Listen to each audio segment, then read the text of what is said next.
Masuk surga banyak, ada 7 tingkatan surga, 8 surga. 8 surga. Kita mau yang Firdaus, tentu ada tiketnya. Tiketnya apa? Urusan anak yatim. Kalau ngurus anak yatim begini dengan Rasul surga. Ini baru ngurus anaknya, bagaimana ngurus mamanya?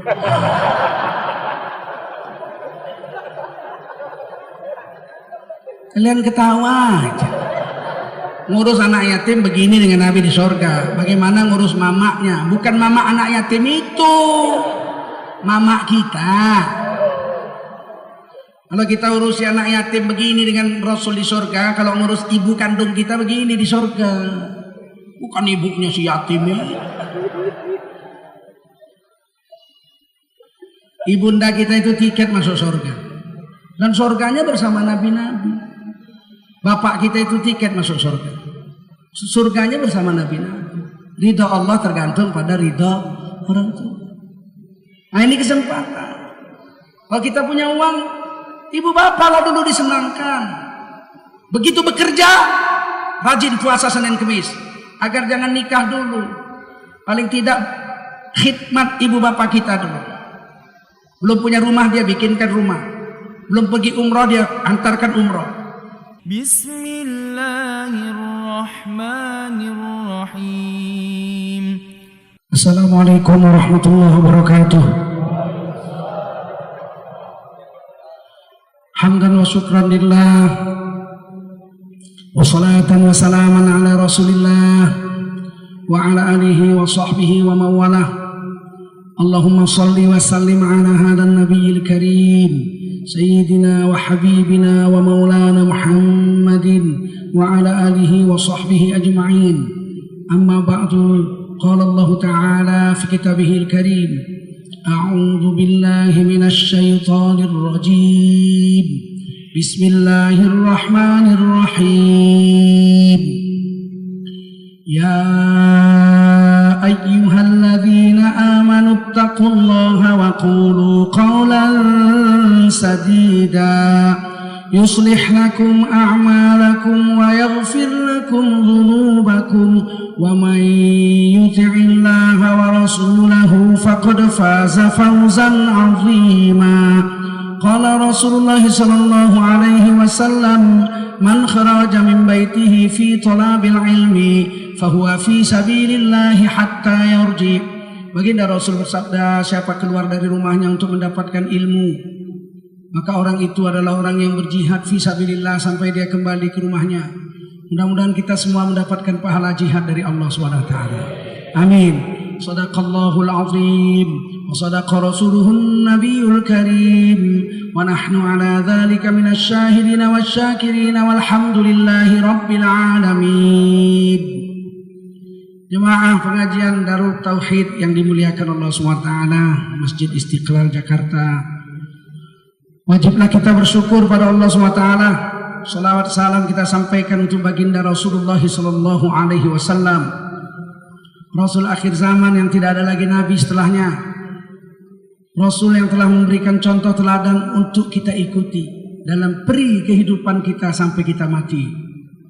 Rasul yang telah meletakkan pemikiran yang benar atas memahami kehendak Allah Subhanahu wa taala untuk diamal sampai akhir hayat kita. Salawat salam kita sampaikan untuk baginda Rasulullah sallallahu alaihi wasallam. Saudara-saudaraku yang dimuliakan Allah Subhanahu wa taala. Hidup tidak lama. Hidup di dunia ini hanya sekedar seperti umur Nabi saja.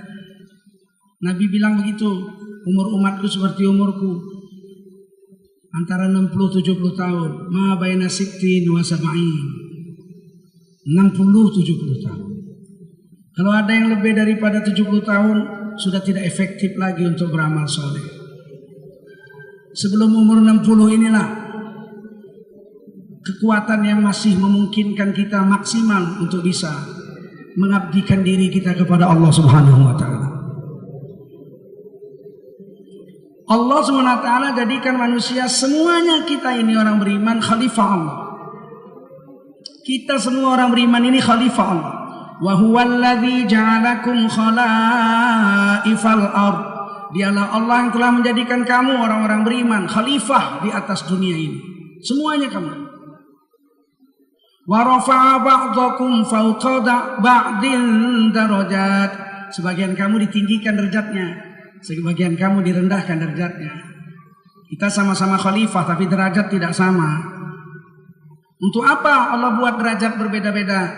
Liyabluwakum fima atakum. Agar Allah menguji kamu siapa di antara kamu yang paling baik amalnya, dengan didatangkan Allah derajat-derajat itu. Di dunia ini ada yang jadi nabi. Ada 124.000 nabi-nabi dan rasul. Ada yang jadi rasul 313 dari 124.000 nabi-nabi diangkat jadi rasul. Bedanya nabi menerima wahyu untuk dirinya dan keluarganya saja. Kalau dia dakwahkan hanya keluarganya saja, dia disebut nabi. Kalau dia dapat wahyu, dia dakwahkan kepada diri, keluarga dan komunitasnya, suku bangsanya, dia diangkat jadi rasul. 313 rasul, 25 rasul pilihan, rasul Mustafa, rasul pilihan. Akan beda derajatnya itu.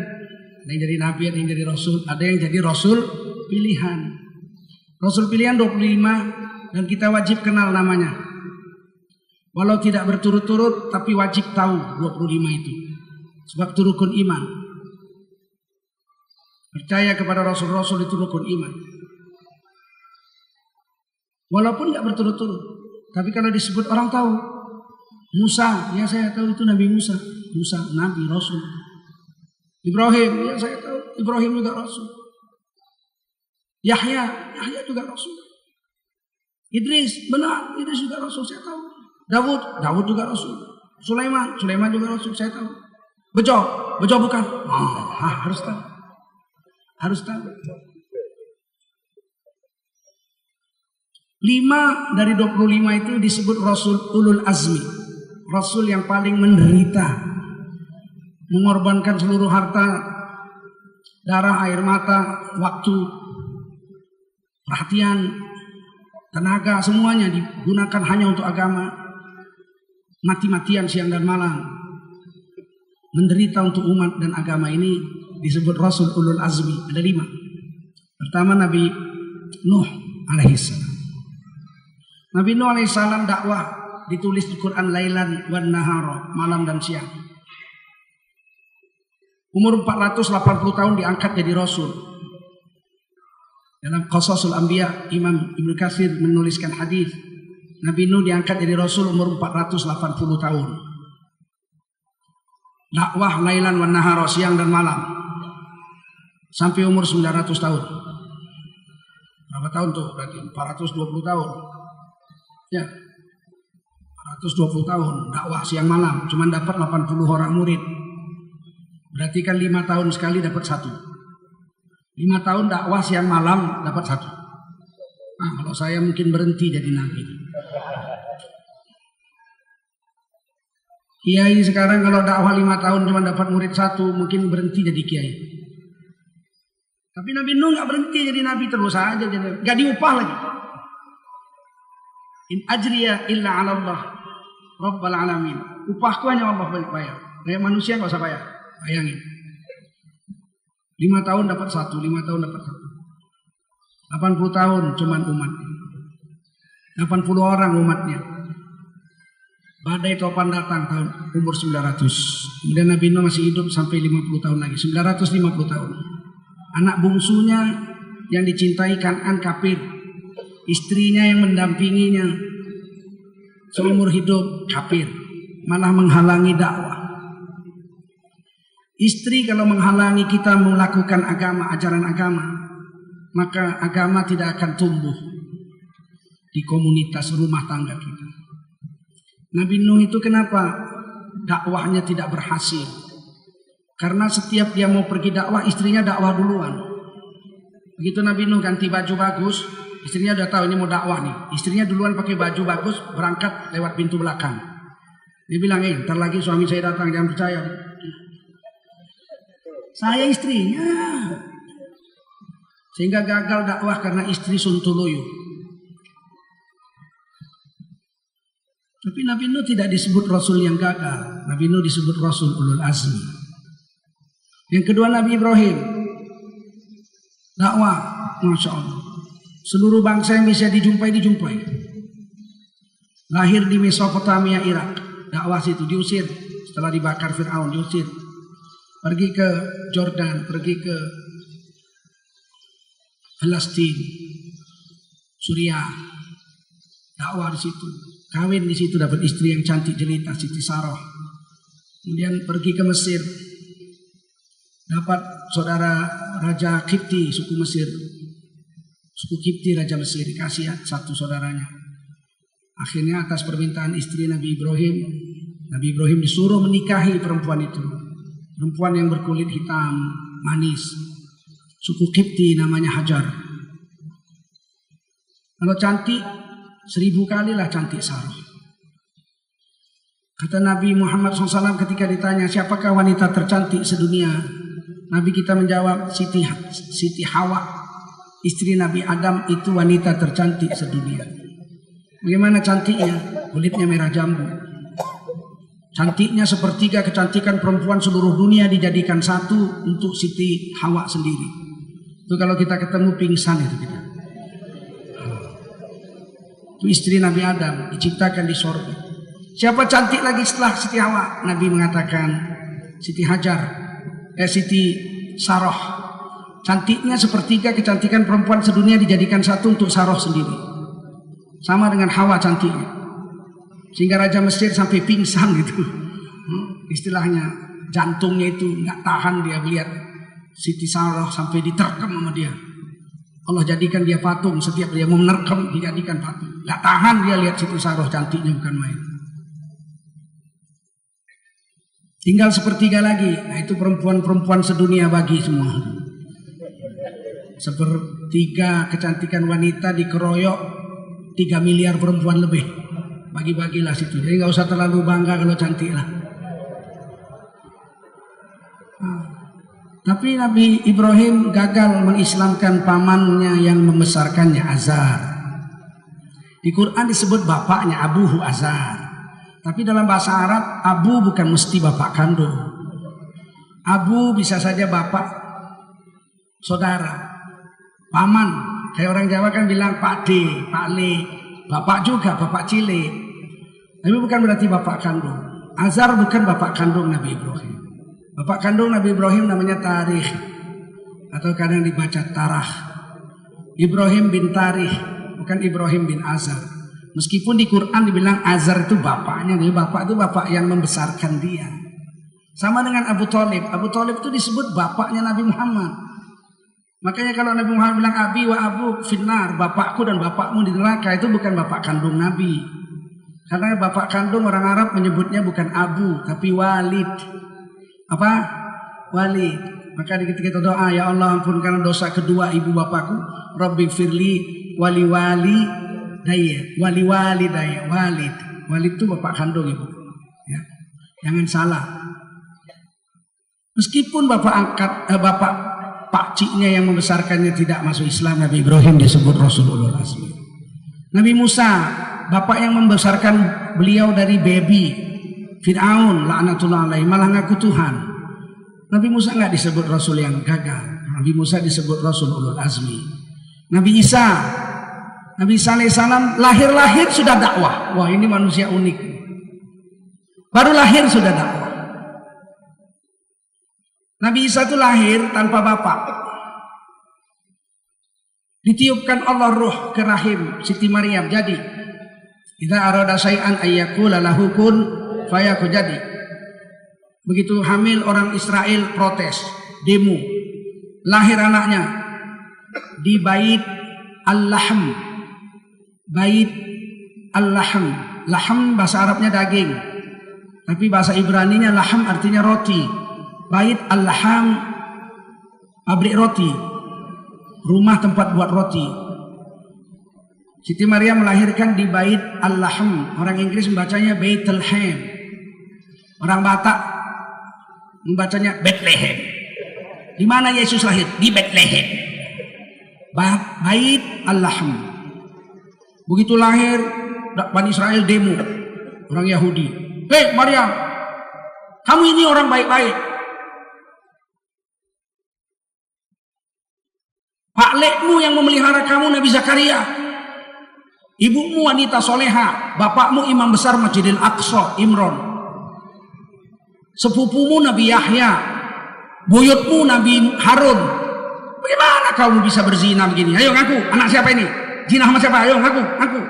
Anak zina sama siapa ini? Ayo ngaku. Begitulah kira-kira demonya orang Israel sama Siti Maryam alaihissalam. Siti Maryam menunjuk anaknya.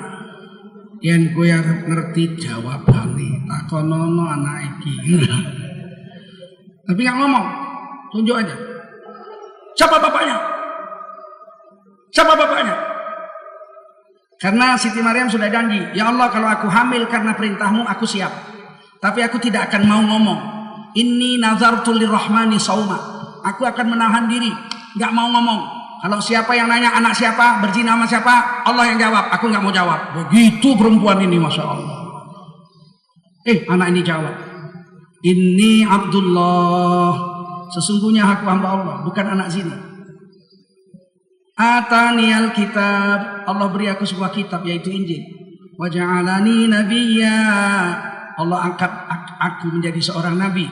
Wa ja'alani mubarakan aina ma kunt, Allah jadikan aku kemanapun aku datang, tempat itu jadi barokah. Manapun aku datang, tempat yang ku datangi jadi barokah sampai kiamat. Inni Abdullah, sesungguhnya aku hamba Allah, bukan Tuhan, bukan anak Tuhan, bukan anak zina. Fa'budullaha rabbi wa rabbakum, sembahlah Allah Tuhanku dan Tuhanmu. Baru lahir udah dakwah. Fa'budullaha rabbi wa rabbakum, sembahlah Allah Tuhanku dan Tuhan kamu. Satu-satunya anak yang tidak punya bapak, lahir dari rahim wanita, hanya anak Siti Maryam ini, Nabi Isa alaihissalam. Jadi jangan percaya kalau sekarang ada anak perempuan tiba-tiba hamil. Kamu kok hamil? Saya pengikut Nabi Isa. Bukan, itu pengikut Isabella.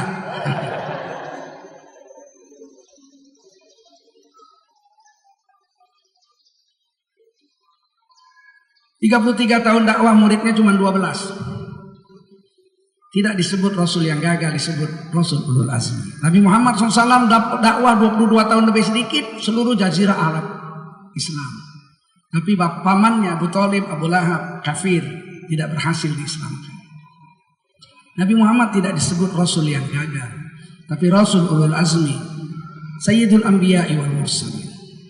Tugas kita pertama ini sekarang adalah sebagai kaum muslimin, tugas kita sama dengan tugas nabi-nabi, yakni mengamalkan agama dan menyampaikannya kepada semua manusia. Semua Anda pendakwah, dai. Kalau mengajar harus ulama. Syarat rukun sholat, bagaimana cara membagi warisan, itu harus ulama, harus alim. Tapi kalau dakwah, da'a mengajak orang, ad-da'i orangnya tidak perlu alim-alim bener lah. Sebab dakwah bukan mengajar, dakwah mengajar. Ngajar kan nggak perlu alim-alim amat. Pak, apa? Assalamualaikum. Salam. 10 menit lagi waktu zuhur Pak, ayo ke masjid, sholat berjamaah. Saya bawa. Nah itu dakwah. 10 menit lagi azan zuhur Pak, ayo ke masjid dengan saya, sholat zuhur berjamaah.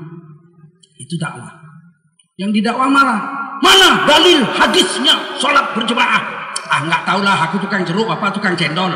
Jangan tanya-tanya hadis. Kalau mau tanya hadis, ayo ke masjid. Di sana imamnya tamatan Al-Azhar, orang alim.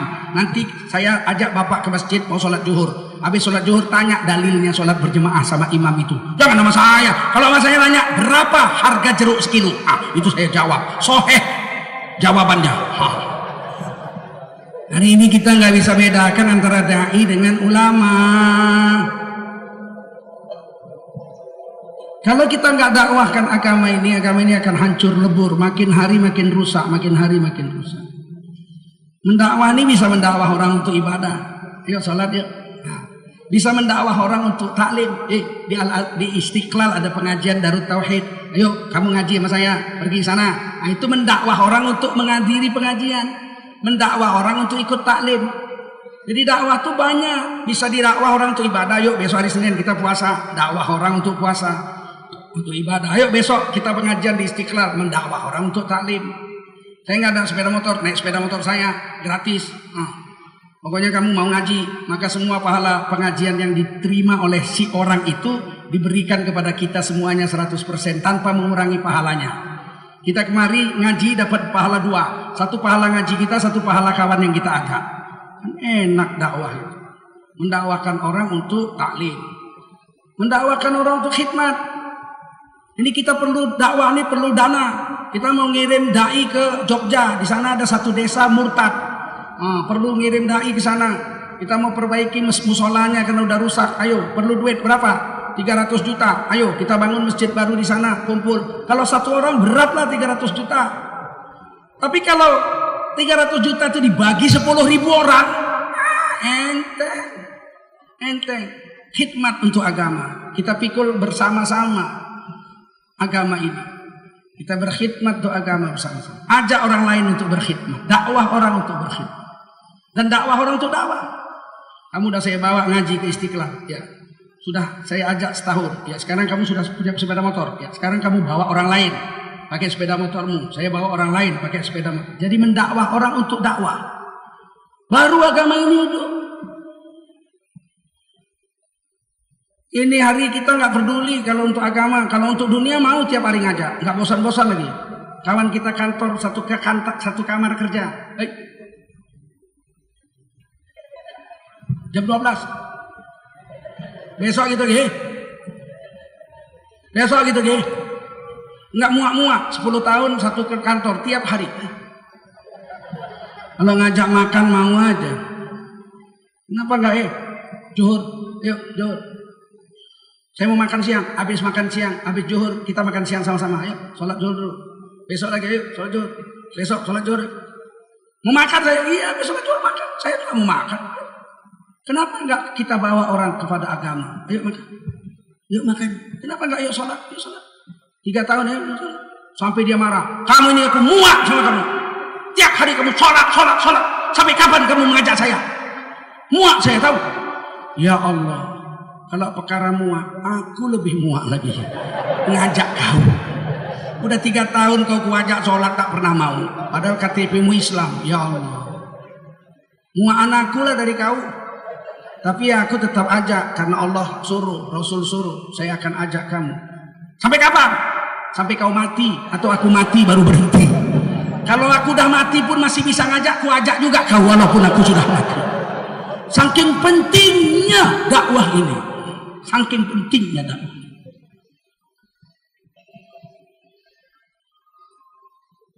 Nah, derajat manusia itu beda-beda.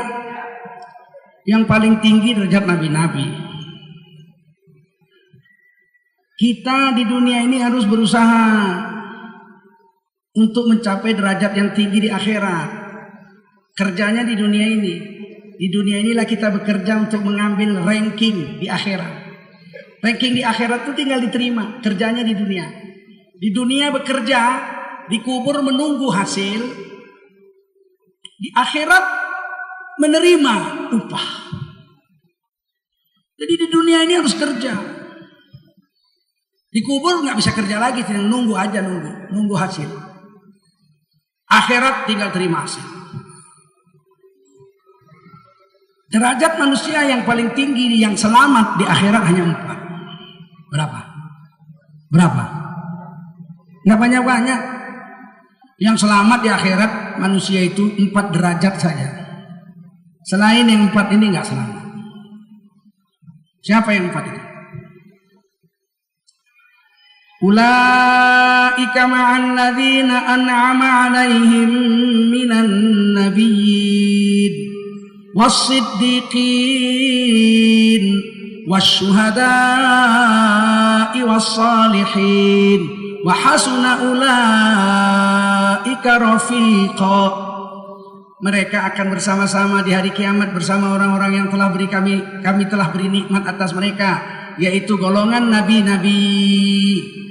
Ini yang paling tinggi, golongan nabi-nabi. Surganya namanya Firdaus. Tapi bukan di Firdaus, bukan nabi saja. Bukan nabi saja di Firdaus. Ada orang-orang mukmin yang soleh-soleh masuk ke Firdaus. Yarisun al-Firdaus, hum fiha khalidun. Mereka mewarisi surga Firdaus dan kekal di dalamnya selama-lamanya. Kita jadi nabi nggak mungkin. Tidak lagi nabi setelah Nabi Muhammad. Betul. Khatamun Nabiyyin, penutup nabi-nabi Nabi Muhammad. Kalau ada orang ngaku nabi setelah Nabi Muhammad, dipastikan nabi palsu. Pasti. Tidak diragukan lagi. Palsu 100 karat. Palsu berkarat. Di India sudah ada. Dulu sudah ada. Zaman Sayyidina Abu Bakar sudah ada. Musailamah al-Kadzdzab ngaku nabi. Mati hina. Kira-kira 200 tahun yang lalu di India, Mirza Ghulam Ahmad ngaku nabi. Matinya hina. Ya Allah, menurut kabar matinya sedang buang air besar, WC-nya patah. Di India kan WC pakai jamban, pakai papan, lapuk patah, matinya kecemplung tai. Nabi mati mandi tai. Wallahu a'lam. Tapi saya tak lihat, saya dengar kabar dari orang-orang soleh. Tapi saya percaya itu. Ngapain ulama bohong? Ada gunanya ulama. Di Indonesia banyak nabi lumayan. Ada perempuan Lia Eden namanya. Udah ditangkap polisi, masuk penjara 2,5 tahun. Turunnya di Depok. Tahu Depok? Tetangga kita Depok. Masuk penjara 2,5 tahun. Nggak tobat, masih ngaku nabi. Malah ngaku naik pangkat lagi, malaikat Jibril. Saya kepingin lihat malaikat Jibril gantengnya kayak mana. Saya lihat, ya Allah, innalillahi wa inna ilaihi raji'un.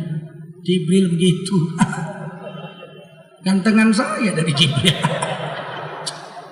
rusak.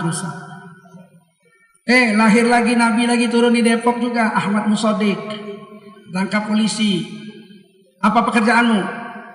Pelatih badminton. Aduh, pelatih badminton jadi nabi. Masuk penjara 2,5 tahun. Nggak tobat, ngaku lagi jadi nabi. Gafatar.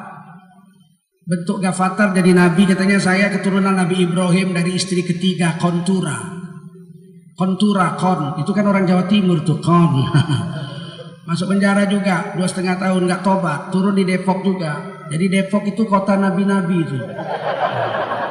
Nabi palsu. Ada lagi di Bandung pula, turun jadi nabi, namanya Cecep. Aduh, ditulis saja pakai bahasa Arab nggak bisa tuh Cecep. Udah jadi nabi juga, Bandung. Masuk penjara 2,5 tahun, Masya Allah. Memang polisi terhebat sedunia itu polisi Republik Indonesia.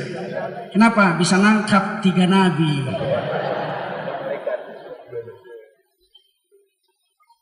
Nggak lama kemarin di Karawang pula ada nabi pula. Mukti jadi nabi. Zaman Jainuddin Amjad jadi ustadz dulu populer tahun 90-an, ada lagi nabi namanya Tukimin. Di Salawati pun nggak enak. Marhaban ya Tukimin. Tukimin jadi nabi.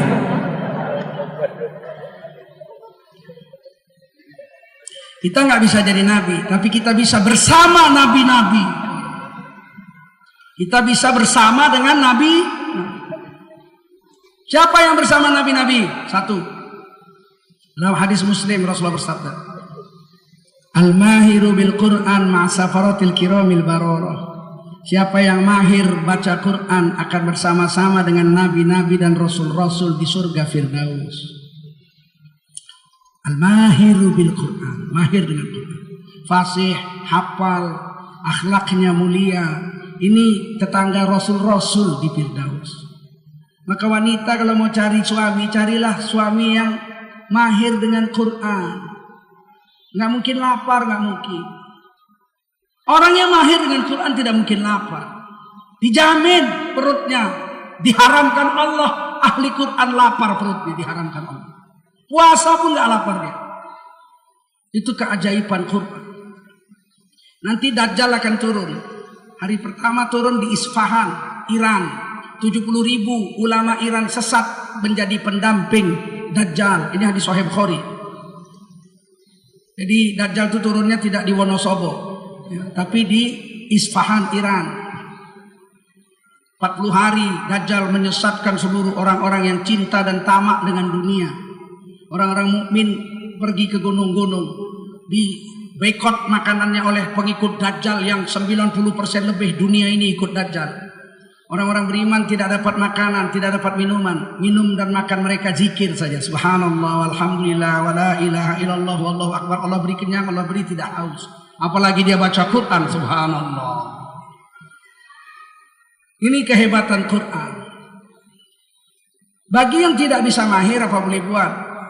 Tapi jangan putus asa sebab derajatnya tetap tinggi. Mahir itu taufik Allah. Belum tentu orang Arab mahir. Saya pernah tinggal di Arab, di Mekah sana. Orang baca Quran orang Arab, ya Allah. Hidung aja menang hidung. Soal fasih belum tentu sama orang Indonesia. Kalau nggak bisa baca Quran fasih, paling tidak derajatnya tinggi juga. Kata Nabi, walladzi yaqra'ul Qur'an wa yatata'ta wa huwa 'alaihi syaq lahu ajrani. Siapa baca Quran nyangkut-nyangkut, patah-patah, nggak lancar, lidahnya bengkak-bengkok, dia dapat 2 pahala. Lahu ajroni, 2 pahala. 1 pahala jihad, mendatangi guru belajar dengan susah payah, nggak pandai-pandai, 10 tahun bodoh terus, sabar, dapat pahala jihad. Mati di jalan, mati syahid. Yang kedua, baca Quran 1 huruf tetap dihitung 10 pahala. Tetap dihitung 10 pahala 1 huruf. Dia baca fala, fala, gurunya di depan. Fala, fala, lauk, fala, fala. Gurunya pingsan, kumat darah tingginya, masuk rumah sakit. Anak muridnya nggak berdosa, dapat pahala 2. Masya Allah. Tapi orang nggak sabar hari ini baca Quran, nggak sabar. Susah lah, orang namanya bukan bahasa kita kok. Susah. Ada apa-apa. Terus belajar. Mati bersama nabi-nabi. Yang kedua, ana wa kafilul yatim hakada. Kata Nabi, aku dengan orang yang ngurus anak yatim begini. Nabi renggangkan jarinya, aku dengan orang yang mengurusi anak yatim begini. Tetangga di surga dengan Rasulullah, orang yang mengurus anak yatim. Biar 1 orang kita uruslah anak yatim, biar 1 orang. Syukur-syukur bisa urus banyak. Nggak bisa minimal kita udah kerja punya gaji, minimal 1 orang anak yatim kita urusin. Sebab apa? Itu tiket kita untuk menjadi tetangga Rasulullah di surga.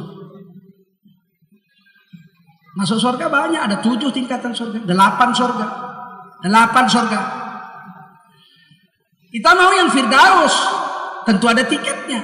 Tiketnya apa? Urusan anak yatim. Kalau ngurus anak yatim begini dengan Rasul di surga. Ini baru ngurus anaknya, bagaimana ngurus mamanya?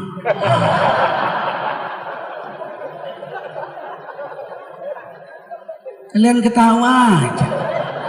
Ngurus anak yatim begini dengan Nabi di surga. Bagaimana ngurus mamanya? Bukan mama anak yatim itu, mama kita. Kalau kita urusi anak yatim begini dengan Rasul di surga, kalau ngurus ibu kandung kita begini di surga. Bukan ibunya si yatim ini. Ibunda kita itu tiket masuk surga. Dan surganya bersama nabi-nabi. Bapak kita itu tiket masuk surga.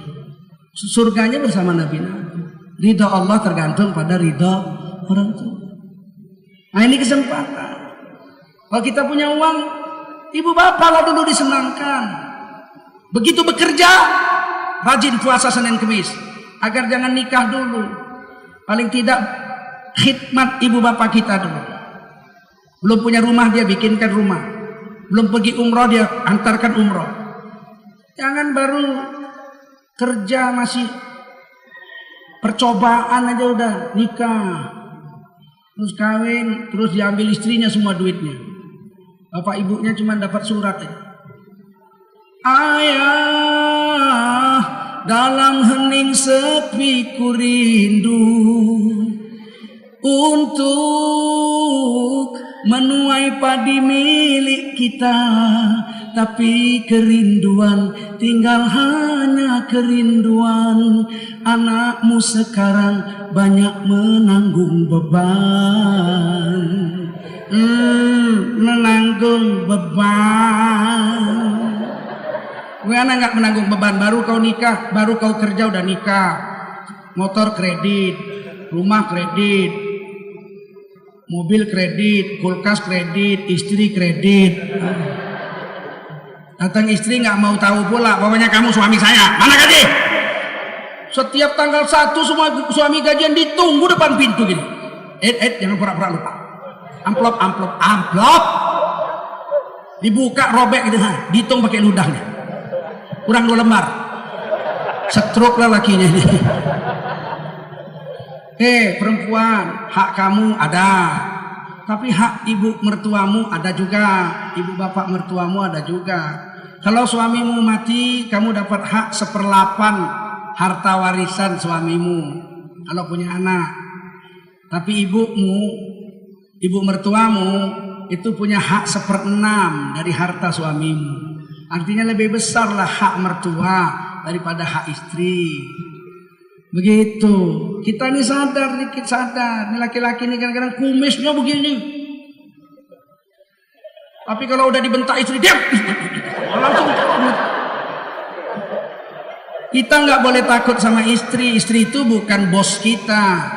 Dia diciptakan Allah dari tulang rusuk yang sebelah kiri, mindila. Artinya dia pendamping kita. Tempat berbagi cerita, tempat berbagi beban, tempat berbagi bahagia. Hunna libasul lakum wa antum libasul lahun. Kamu itu perempuan pakaian istrimu, kami laki-laki ini pakaian kamu. Sama-sama pakaian itu kan harusnya sama-sama bagus lah, sama-sama enak. Ini kalau mau enaknya dia semua, gimana orang tua kita laki-laki? Paham? Beritahu istrimu. Nah, apa sayang kek apa kok, pokoknya panggil yang, kamu jangan main cerahap. Duit kamu ambil semua, mamaku dapat apa?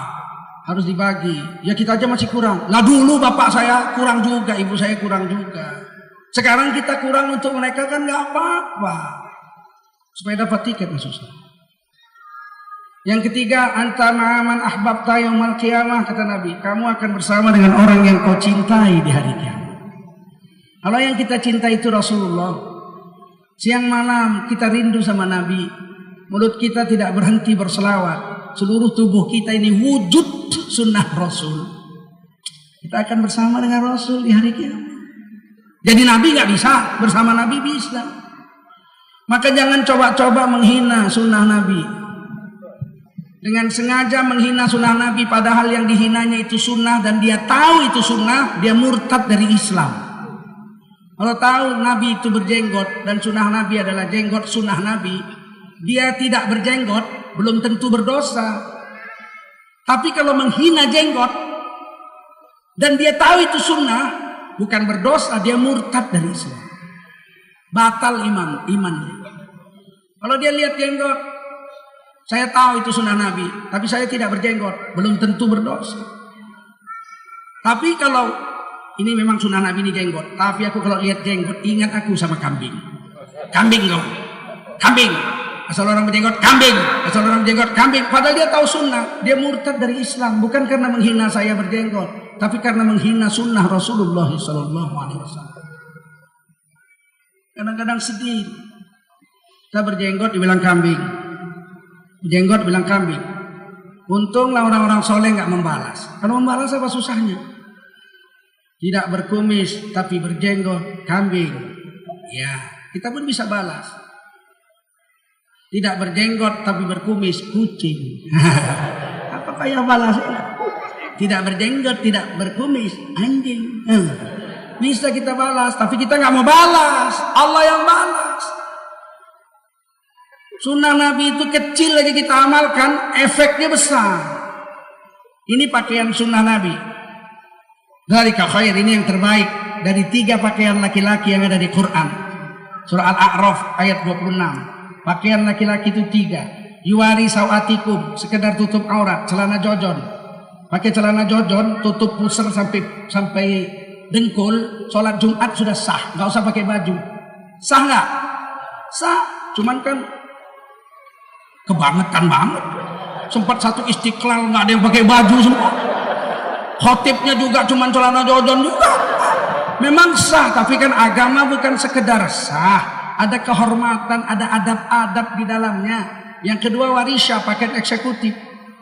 Kalau orang Melayu pakai teluk belanga, kalau orang Jawa pakai belangkon, pakai sarung, kalau orang Barat pakai jas, itu pakaian eksekutif, risha. Yang ketiga walibasut taqwa, pakaian takwa. Dzalika khair, yang ini yang paling bagus. Kalau saya pakaian begini, kira-kira ada yang ragu saya orang Islam. Saya pakaian begini nih ya, jubah, serban, jenggot, ya kan. Terus saya keliling dari Australia sampai Kanada. Setiap orang jumpa saya, orang yakin nggak saya orang Islam? Ada yang ragu? Ah, jangan-jangan ini pelbegu ada? Nggak, pasti yakin. Nah, itu pakaian terbaik. Dan pakaian terbaik ini ternyata melindungi kita untuk berbuat jahat. Itulah kekuatan sunnah. Kalau saya ganggu perempuan pakai baju begini,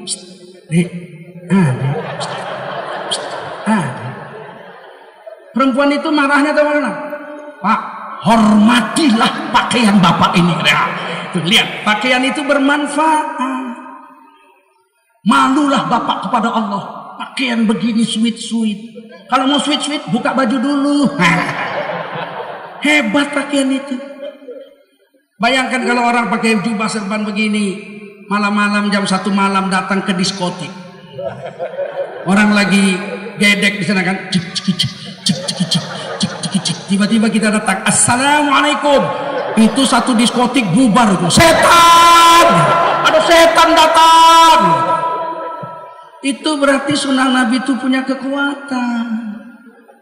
Paham? Makanya nikmat sekali pakaian begini. Ya, saya sudah dari Australia sampai Kanada, sampai Eropa, sampai Jepang, pakaian begini aja, aman aja. Di Cina saya tahun 2005 keliling seluruh Cina. Setiap orang Cina jumpa saya, beli makanan gratis. Ini itu gratis. Orang seneng aja lihat saya. Hanya Ocama beladnya.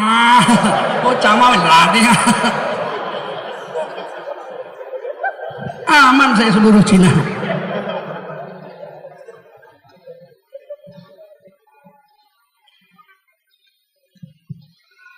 Kita bisa bersama Nabi kalau kita cinta pada Nabi. Siang malam kerinduan kita pada Nabi.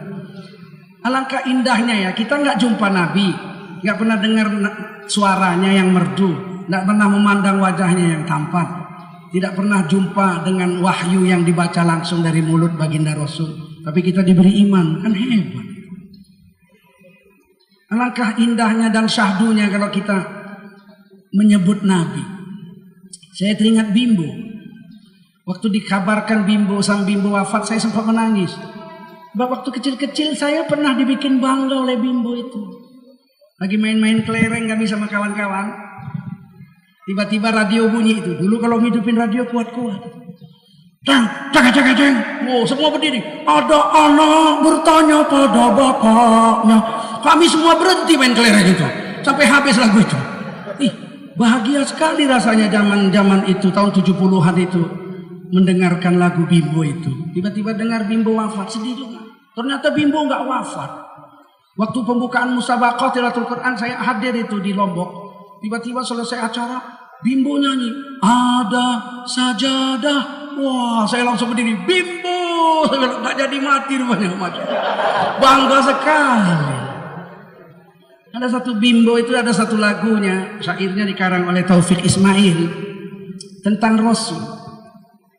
Rindu kami padamu ya Rasul, rindu tiada terperi, berabad jarak darimu ya Rasul, terasa engkau di sisi, cinta ikhlasmu pada manusia bagai cahaya surga. Dapatkah kami membalas cintamu secara bersahaja. Rindu kami padamu ya Rasul, rindu tiada terperi.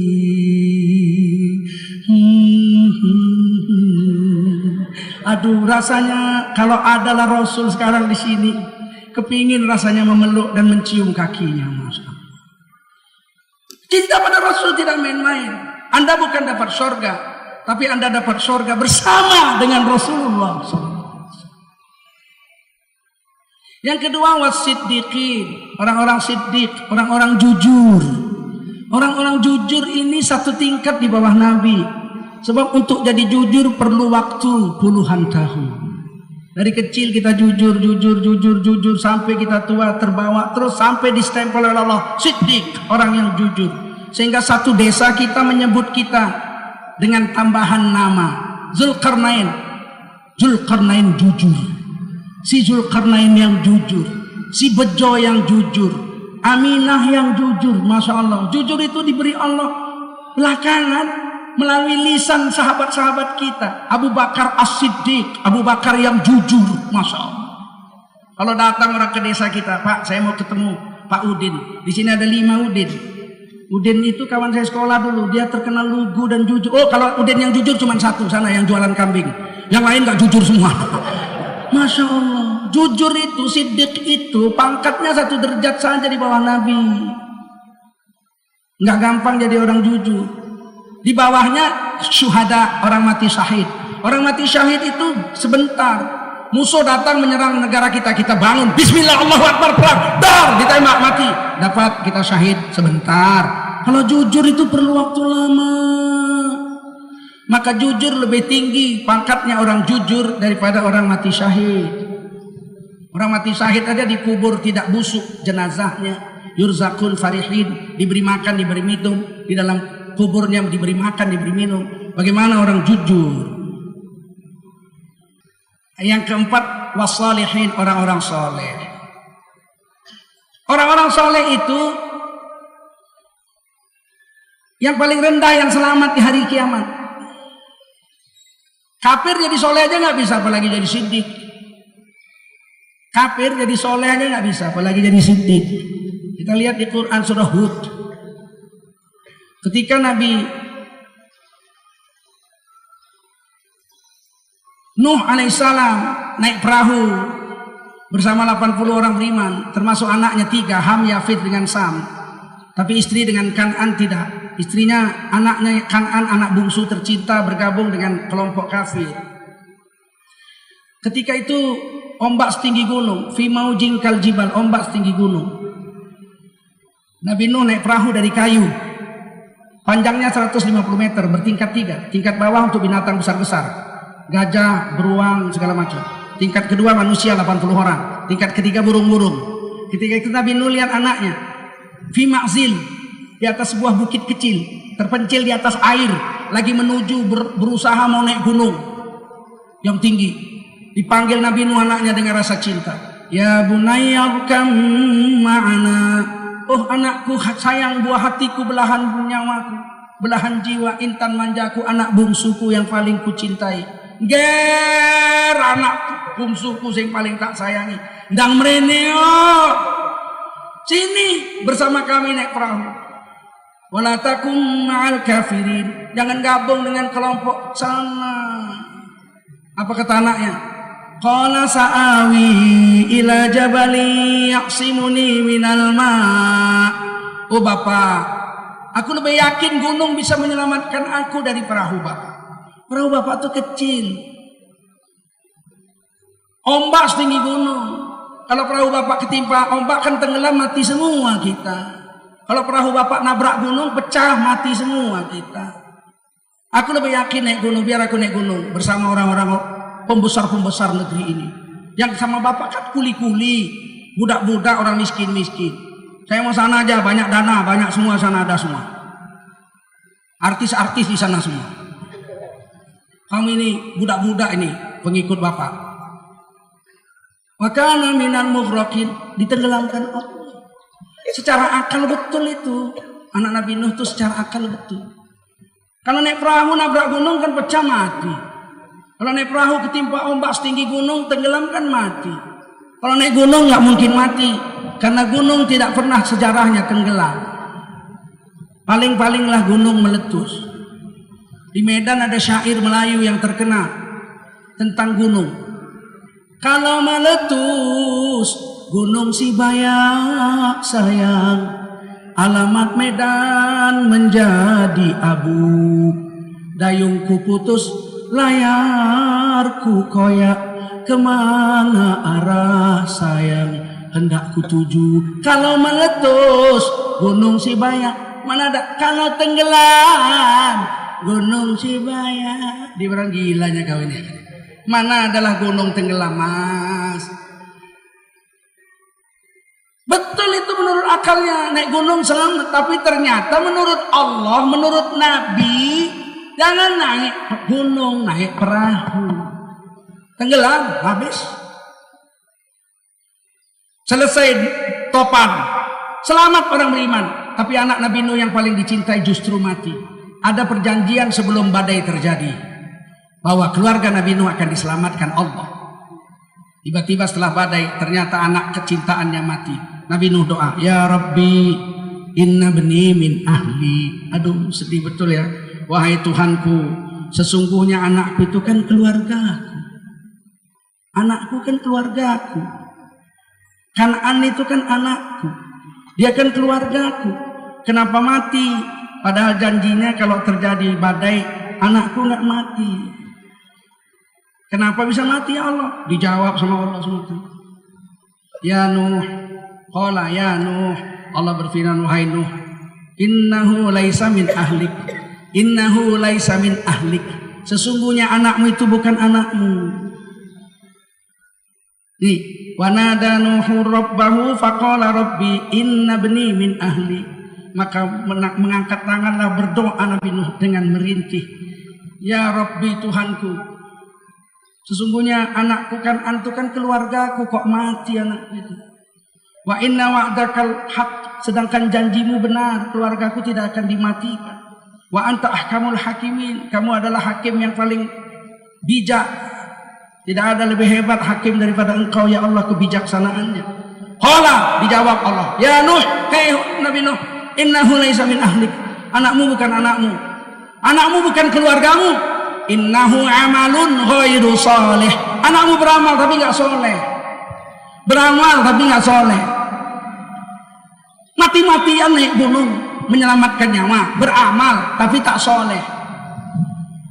Soleh adalah beramal menurut maunya Allah dan Rasul. Kalau ada perempuan mau nyebrang jalan raya ramai, anak gadis cantik jelita mau nyebrang, sudah setengah jam nggak berani saking ramainya, berkeringat. Tiba-tiba kita lewat, lihat anak gadis, kita tanya, adik mau kemana? Oh abang saya mau nyebrang tapi takut. Apakah adik mau abang tolong? Mari bersama kita menyeberang. Mau? Kita pegang tangannya, cek, ayo kita nyebrang. Selamat sampai sana, kita telah menolongnya. Perbuatan kita baik, mungkin baik, tapi tidak soleh. Kenapa? Karena perempuan itu bukan istri kita, bukan mahram kita. Kok kita pegang tangannya? Ya tapi kan menyelamatkan, mau nyebrang, kan bisa pakai sapu tangan. Ya kan? Kan bisa. Kau pegang sebelah sana, aku pegang sebelah sini. Kan bisa. Kenapa harus kita pegang tangan? Kita disuruh beramal soleh, bukan berbuat asal-asalan. Soleh adalah menurut aturan Allah dan Rasulnya. Mana ada orang kafir yang soleh? Karena orang kafir berbuat tidak menurut Allah dan Rasul. Terakhir saya pesan waktu saya habis. Bismillahirrahmanirrahim.